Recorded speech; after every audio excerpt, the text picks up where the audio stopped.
இன்றைய செய்திகளை உரக்கச் சொல்வோம். வணக்கம். செய்திகளை உரக்கச் செல்வோம். பயிர் காப்பீடு திட்டத்தில் இழப்பீடு வழங்காததால் விவசாயிகள் வேதனை. வைகை பாசன விவசாயிகள் மாவட்ட ஆட்சியரை சந்தித்து முறையீடு. ராமநாதபுரம் மாவட்டத்தில் 2024-25 இல் 16,500 ஹெக்டேர் மிளகாய் விவசாயம் நடைபெற்றது. சென்ற ஆண்டு தொடர் மழையாலும் இயற்கை சீற்றத்திலும் மிளகாய் விவசாயம் முற்றிலுமாக அழிந்தது. இது குறித்து மத்திய மாநில ஆய்வுக் குழுக்கள் ஆய்வு மேற்கொள்ளப்பட்டு வந்தது. ஆனால் ஏக்கர் ஒன்றுக்கு ரூபாய் 75,000 வரை கடன் வாங்கி செலவு செய்து வாங்கிய கடனுக்கு வட்டியும் கட்ட முடியாமல் விவசாயிகள் திணறி வரும். இது நாள் வரை பயிர் காப்பீடு திட்டத்தில் இழப்பீடு வழங்காமல் இருந்து வருகின்றனர். மேலும் இதுகுறித்து விவசாய சங்கங்கள் ஒன்றிணைந்து ரயில் மறியல் முற்றுகை போராட்டம் என பலகட்ட போராட்டங்களை நடத்தியும் மத்திய மாநில அரசுகள் கண்டுகொள்ளாமல் இருந்து வருகிறது. உடனடியாக மிளகாய் பயிருக்கு உண்டான காப்பீட்டுத் தொகையை விவசாயிகளுக்கு வழங்க வேண்டும் என்ற கோரிக்கையினை மாவட்ட ஆட்சியர் சிம்ரன் ஜீத் சிங் கலோனை சந்தித்து வைகை பாசன விவசாயிகள் சங்கத்தின் தலைவர் பாக்கியநாதன் வழங்கினார். வணக்கம். தமிழ்நாட்டில் மிளகாய் உற்பத்தியில் ராமநாதபுரம் மாவட்டம் முதலிடம் வகிக்கிறது. நெல் உற்பத்தியில் 4ஆம் இடம் வகிக்கிறது.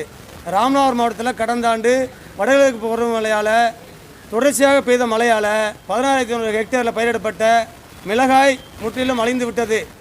இந்த மிளகாய்க்கு நிவாரணம் வேணும்னு சொல்லி ராமநாதபுரம் மாவட்ட ஆட்சியரை பாதிக்கப்பட்ட விவசாயியோட தமிழ்நாடு வைகை விவசாயம் ஆர்ப்பாட்டம் நடத்தியது. அதன் பயனாக ராமநாதபுரம் மாவட்ட ஆட்சியர் கணக்கு நடத்தினாங்க. அதே போல் வேளாண்மைத்துறை அதிகாரிகள், தோட்டக்கலைத்துறை அதிகாரிகள், அதே போல் இயற்கை படித்துறை அதிகாரிகள், மத்திய மாநில சிறப்பு அதிகாரிகள்லாம் ஆய்வு நடத்தினாங்க.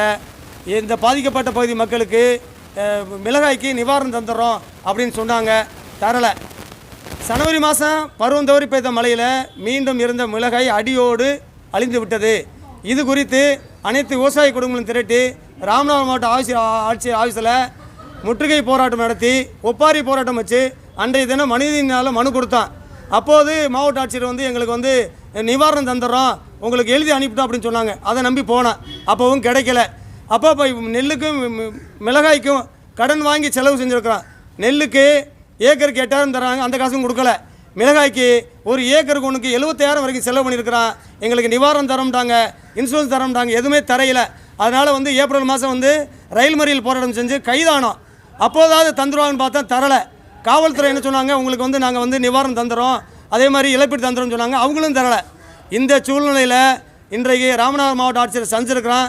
இப்போ அவர் என்ன சொல்கிறாருன்னா, நீங்கள் போங்க, உங்களுக்கு நிவாரணம் தந்துடுவோம் அப்படின்னு சொல்கிறாங்க. நாங்கள் அதை ஏற்றுக்கல. இப்போ ராமநாதபுரம் மாவட்டத்தில் 144 தடை உத்தரவு இருக்குது. இந்த 144 தடை உத்தரவு இருக்கிறதுனால நாங்கள் விவசாயிகள்லாம் வாங்கின கடனுக்கு வட்டி கட்ட முடியாமல் முழிச்சுக்கிட்டு இருக்கிறோம். அதனால் கூடிய விரைவில் இங்கே மிளகாய் விவசாயத்தின் மூலமாக நேரடியாக 1,00,000 குடும்பங்களும் மறைமுகமாக 80,000 குடும்பங்களும் வாழ்வாதாரத்தை இழந்து தவிக்கிறோம். அதே போல் நெல்லில் 3,00,000 விவசாய குடும்பங்கள் பரிதவிப்பில் இருக்கிறோம். அதனால் அவங்களுக்கு இழப்பீடு ஏக்கருக்கு 20,000 கொடுக்கணும்னு நாங்கள் தமிழக அரசையும் மத்திய அரசையும் அதே போல் மிளகாய் மண்டலத்தையும் இன்சூரன்ஸ் கம்பெனியும் தொடர்ந்து கேட்டுக்கிறோம். ஒருவேளை தவறுகின்ற பட்சத்தில் ராமநாதபுரம் மாவட்டத்தில் உள்ள அனைத்து விவசாயிகளையும் அனைத்து ஜனநாயக சக்தியிலும் திரட்டி ராமநாதபுரம் ஸ்தம்பிக்கிற அளவுக்கு தேசிய நெடுஞ்சாலைகளை முடக்க வேண்டிய காலம் வந்துவிட்டது. MSK பாக்கியநாதன், நிறுவன தலைவர், தமிழ்நாடு வைகை விவசாயிகள் சங்கம். இந்த சேனல் உங்களுக்கு பிடிச்சிருந்தா லைக் பண்ணுங்க, ஷேர் பண்ணுங்க, கமெண்ட் பண்ணுங்க. மறக்காம இந்த சேனலுக்கு சப்ஸ்கிரைப் பண்ணுங்க.